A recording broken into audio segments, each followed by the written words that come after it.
তো স্বয়ং নিজেও ভাবে নাই যেভাবে একটা জিনিস মুহূর্তের মধ্যে পরিবর্তন হয়ে যাবে। পাইলাম বাংলাদেশে এই ডিম বাইকের হানিফ ভাই, যিনি আসসালামু আলাইকুম সবাইকে, আশা করি সকলে ভালো আছেন। এখানে দেখতে পাচ্ছেন কোরআনের পাখিদেরকে নিয়ে কিছু বেলুন ফুলিয়ে রাখতাছি। আর এই বেলুনগুলো দিয়ে কি করব সেটা এখন আপনাদেরকে বলবো না। কাউকে যদি কোনো জিনিস দিতে হয় সেটা পরিপূর্ণ করে সাজিয়ে তাদের হাতে তুলে দিতে হয়। যেমন করে কোরআনের পাখিরা যখন কোরআনের হাফেজ হয় তখন তারা পাগড়ি লাগিয়ে পরিপূর্ণ হয়ে তারপর গিয়ে কোরআন শরীফটা তাদের হাতে বড় ওস্তাদে বুঝিয়ে দেয়।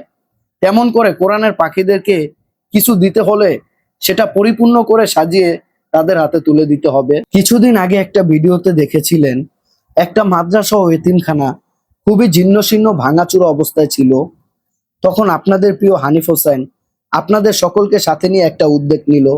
এখন যে মাদ্রাসাটা দেখতে পাচ্ছেন সেটা আপনারা চিনেন কিনা দেখেন তো। এটা আসলে আপনাদের না চিনারই কথা। কিছুদিন আগে যে মাদ্রাসাটা ছিল জীর্ণশীর্ণ ভাঙাচুরা অবস্থায়, মহান আল্লাহ তাআলার ইচ্ছা শক্তিতে এবং ডিম বাইকারের উসিলায় এই মাদ্রাসা নতুন রূপে রূপান্তরিত হলো শুধুমাত্র আপনাদের সকলের ভালোবাসার কারণে। আমার পিছনে যে ঘরটা দেখতাছেন এটা একটা ঘর না, এটা হচ্ছে কোরআনের পাখি তৈরি করার কারখানা। এখান থেকে হাজারো কোরআনের পাখি তৈরি হয়ে বিভিন্ন আলেম এবং কি বড় বড় মুফতি হয়। এখানে যেই ঘরটা দেখতেছেন এই ঘরটার কিছুদিন আগে খুব খারাপ অবস্থা ছিল।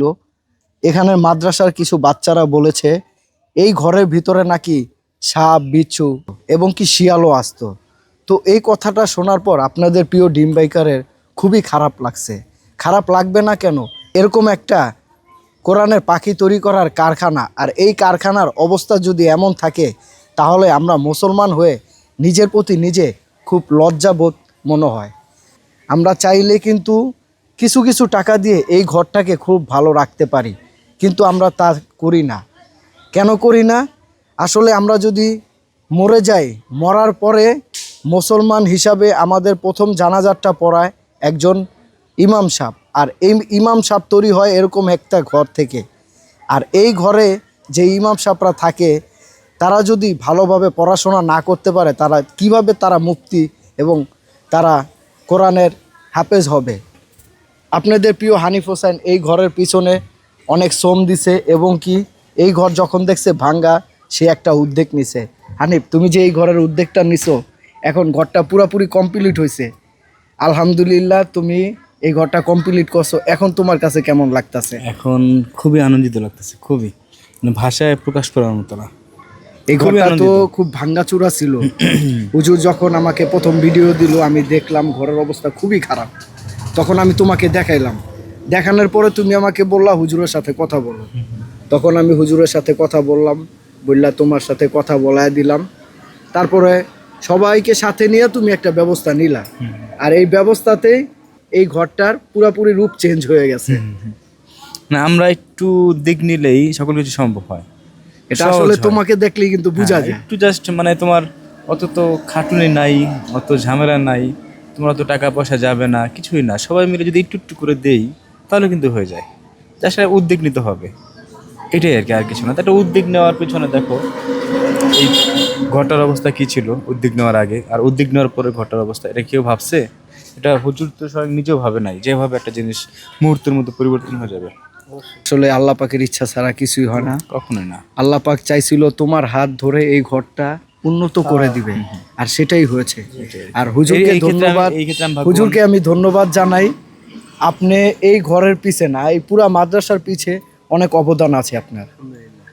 আপনার অবদান যদি না থাকতো এরকম একটা ঘর হয়তো আপনি ডিম বাইকারকে খোঁজ করতেনও না, আর এরকম একটা ঘর হইতো না। আপনি খোঁজ করছেন দেখেই এই ঘরটা হয়েছে। আসলে আসলে আপনাদের সকলকে আমি ধন্যবাদ জানাই যারা হানিফের ডাকে সবাই সাড়া দিয়ে থাকেন। আপনারা যদি হানিফের ডাকে সাড়া না দিতেন হানিফে হয়তো একাপক্ষে এত বড় উদ্যোগ নিতে পারতো না। আপনারা সাড়া দেন বলে, হানিফের ভালোবাসার মানুষ আপনারা আছেন বলে হানিফ এই উদ্যোগ নিতে পারে। হুজুরকেও আমি ধন্যবাদ জানাই। হুজুর এই মাদ্রাসার সকল বাচ্চাদেরকে দেখে রাখে এবং যারা ছোট ছোট হাফেজ আছে তাদেরকে যত্ন নেয়। সেটা হলো, আমি অনেক ইউটিউবার দেখছি ঝগড়া করে ওদের কাছে গিয়ে ভিডিও করে, আমি শুধু একটা কন্টেন্ট ক্রিয়েটর পাইছি যিনি মাদ্রাসাকে নিয়ে ভাবে, যিনি কোরআন গড়ার কারখানা, যেটা কারখানা নিয়ে ভাবে। মাদ্রাসা থাকবে তো মসজিদ ভালো থাকবে, মাদ্রাসা থাকবে তো এই আলেমগুলো তৈরি হবে, আর সমাজটা সুসমাজে আপনার পরিণত হবে। মাদ্রাসা যদি না থাকে, ইহুদিদের একটা চক্রান্ত হলো মাদ্রাসা বন্ধ করে দেওয়া। কারণ মাদ্রাসা যদি বন্ধ করতে পারে তাহলে ওরা ওদের যে সাকসেস, ওদের যে মিশন, ওই মিশন সাকসেস হবে। কারণ মাদ্রাসা পড়ে একজন আলেম হইলে ওই আলেমের কথায় বয়ানে হাজার হাজার মানুষের মুড় ঘুরে যায়।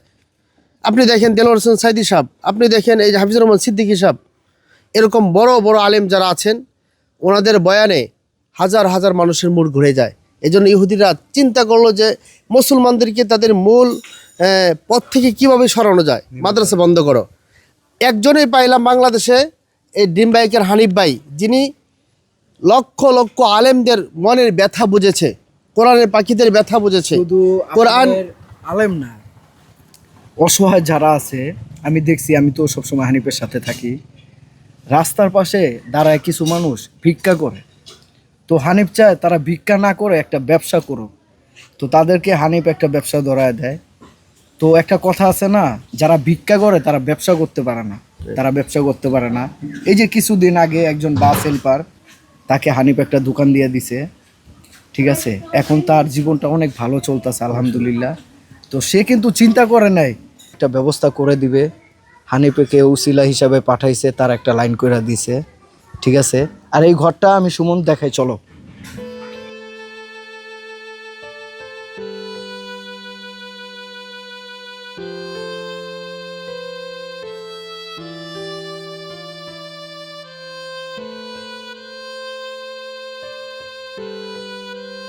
কিছুক্ষণ আগে দেখেছিলেন ঘরের বাইরে দাঁড়িয়ে আমরা কথা বলতাছি, এখন চলে আসলাম ঘরের ভিতরে। ঘরটা কেমন ভাবে সাজানো হয়েছে কমেন্টে অবশ্যই আপনারা বলে যাবেন। আর এই ভিডিওর মাধ্যমে আমি অনেক রকম কথা বলেছি, কোনো কথায় যদি কেউ কষ্ট পেয়ে থাকেন অবশ্যই আমাকে ক্ষমার দৃষ্টিতে দেখবেন। আসসালামু আলাইকুম সবাইকে।